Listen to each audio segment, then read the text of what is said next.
Bienvenue dans le Flash Marché, la revue des indices boursiers. C'est avec Pierre Perrin-Montlouis. Bonjour Pierre. Bonjour. Vous êtes analyste marché et responsable chez Admirals.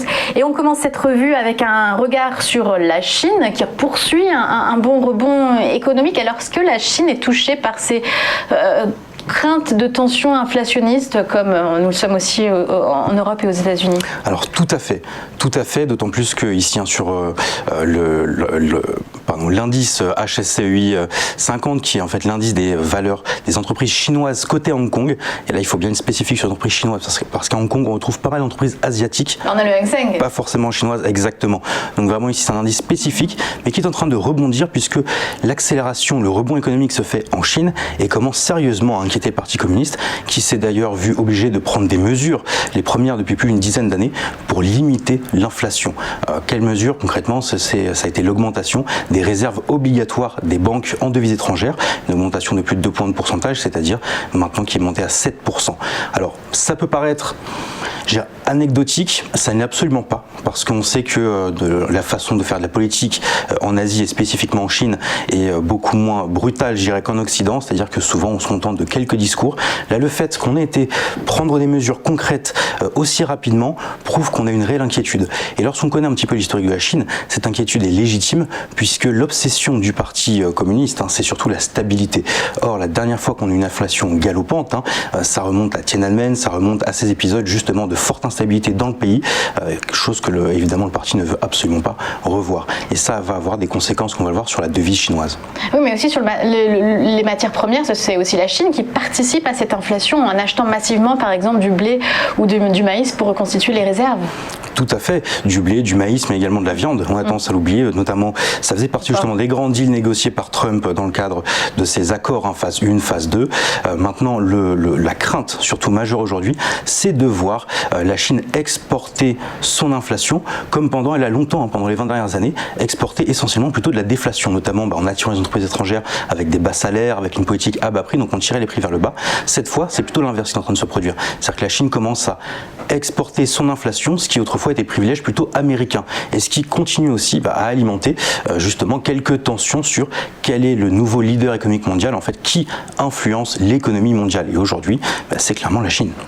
Et justement, la monnaie chinoise a augmenté fortement ces derniers temps face au dollar et la Banque centrale veut prendre des mesures dans ce sens. Qu'est-ce que peut faire la Banque centrale chinoise? Comment elle peut agir sur le marché des changes et quelles conséquences aussi sur les autres indices?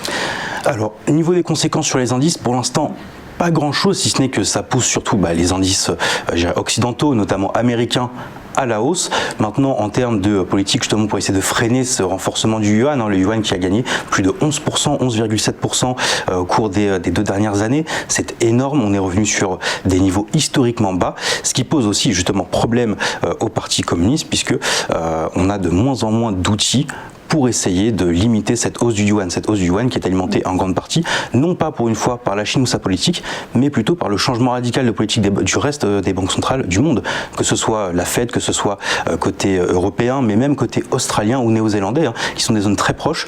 On a des politiques avec des taux d'intérêt à zéro ou négatifs, on arrose le marché liquidité, ce que n'a absolument pas fait la Chine, et pour une fois, la Chine se retrouve en difficulté, puisque d'habitude on lui reprochait de dévaluer sa devise, là c'est l'inverse. Donc la première mesure, celle dont on a discuté tout à l'heure, ça a été d'augmenter les réserves obligatoires des banques. On va voir si cela va avoir des répercussions concrètes sur l'économie. Ce n'est pas sûr. En revanche, et c'est là ce qui est intéressant, c'est le changement de position de l'administration Biden, qui, contrairement à l'administration Trump, qui s'était basée sur une liste noire très importante d'entreprises et de secteurs d'activité en fait, où les fonds américains ne pouvaient plus investir en Chine, a décidé de revoir cette liste. Alors, on aura toujours évidemment des acteurs liés notamment aux technologies militaires, à l'armement, qui seront interdits d'investissement pour notamment les fonds américains. En revanche, en ouvrant d'autres entreprises, on pourra avoir un flux de capitaux qui arriverait sur le marché chinois et qui pourrait permettre au yuan aussi de voir sa valeur diminuer, parce qu'on pourra avoir l'obligation, comme ça a longtemps été le cas en Chine, d'imposer des devises pour investir et pas forcément la devise locale. Donc on va surveiller le développement de ces pistes-là. Ce qui est certain, c'est que du côté de l'USD-CNH, du yuan face au dollar américain, on assiste potentiellement à un retournement majeur sur le cours, avec quand même, il faut garder en tête qu'ici on ne s'attend pas à un nouveau run haussier du dollar face au yuan, c'est-à-dire qu'on ne s'attend pas à récupérer les 11,7%. En revanche, on pourrait bien regagner 4 à 5%, ce qui reste énorme en termes de pipe sur le marché du Forex au cours des prochains mois. Et on va passer maintenant aux crypto-monnaies. Alors c'est la ruée sur les crypto-monnaies, notamment du côté de l'Argentine qui se met à miner. Alors comment on explique ça ? Tout à fait. Alors comment on l'explique ? C'est pas nouveau le fait que dans des économies instables, on ait cette tendance depuis ces 10 dernières années à se tourner de plus en plus vers les crypto-monnaies.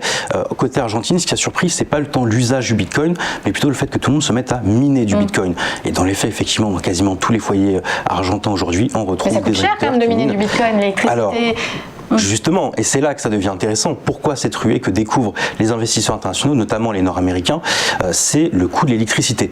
Puisqu'il s'avère que dans le cadre justement de l'explosion, plutôt de l'effondrement de la valeur de la devise argentine, on a eu des politiques socialistes menées et qui ont très largement subventionné le coût de l'énergie, en grande partie, ce qui n'a pas manqué d'attirer justement à la fois les locaux, mais aussi des acteurs étrangers sur ce marché, avec notamment un très gros fonds, qui est un fonds canadien, qui est en train de négocier justement son installation, son arrivée en Argentine.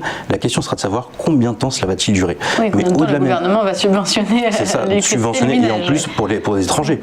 Autant pour des locaux ça avait du sens, pour des entreprises comme ça qui sont certes Argentine, puisque ce sont des filiales créées sur place, malgré tout on sait très bien les maisons mères sont à l'étranger, pas sûr que ça plaise au gouvernement socialiste, mais au-delà de ça, le signal très fort que je trouve intéressant, c'est le rôle qui se confirme du Bitcoin étant une devise refuge. Alors ici on parle véritablement de devise, pourquoi ? Parce qu'on a aussi de plus en plus une économie parallèle qui se développe avec des paiements Bitcoin. Exactement, et c'est le gros point noir de ces cryptos qui pour l'instant, souvent quand vous parlez des économistes, à des banquiers de crypto-devises, ils sont outrés par le mot devise parce qu'effectivement la principale propriété d'une devise, c'est son utilisation pour des paiements, ce qui n'est pas le cas en Bitcoin. En Bitcoin, tout le monde est libre ou non d'accepter ou de refuser le Bitcoin. Or, ici en Argentine, on s'aperçoit que le Bitcoin devient la devise majeure du marché noir, même devant le dollar américain. Mais ça n'impacte pas encore le prix du Bitcoin. Enfin, l'Argentine n'a pas encore assez de poids. Alors, pas encore à très court terme, tout simplement parce que pour l'instant, sur le Bitcoin, on est toujours en train d'essayer de se remettre de la grande claque qu'on a pris avec les annonces d'Elon Musk. Et on le voit bien, on est en train de s'enfermer dans un triangle d'indécision. On est assez hésitant, on attendait des nouvelles d'Elon Musk qui devait rencontrer des mineurs nord-américains pour discuter notamment de l'impact environnemental du minage, en prétexte qu'il avait pris pour justifier la suspension des paiements de Tesla en Bitcoin. Pour l'instant, on est dans l'attente, sur un marché en attente, mais ce qui est certain, c'est à la vue de tous ces nouveaux éléments, on va forcément chercher à travailler uniquement à la hausse. La question, c'est quand est-ce qu'on aura un signal. Donc pour l'instant, le signal sera tout simplement la cassure à la hausse du triangle que l'on voit d'ailleurs sur le graphique actuellement. Donc cette borne, cette résistance oblique en bleu, dès qu'on l'aura cassé et qu'en plus on aura cassé avec la moyenne mobile à 200 jours, là on aura un signal très fort d'achat avec un retour forcément d'objectif sur les derniers plus hauts autour des 65 000 $ le coin. Et ce sera évidemment volatile comme toujours avec le Bitcoin. Certainement. Merci beaucoup pour cette revue des actifs. Pierre Perrin-Montlouis, je rappelle que vous êtes analyste marché et responsable chez Admiral.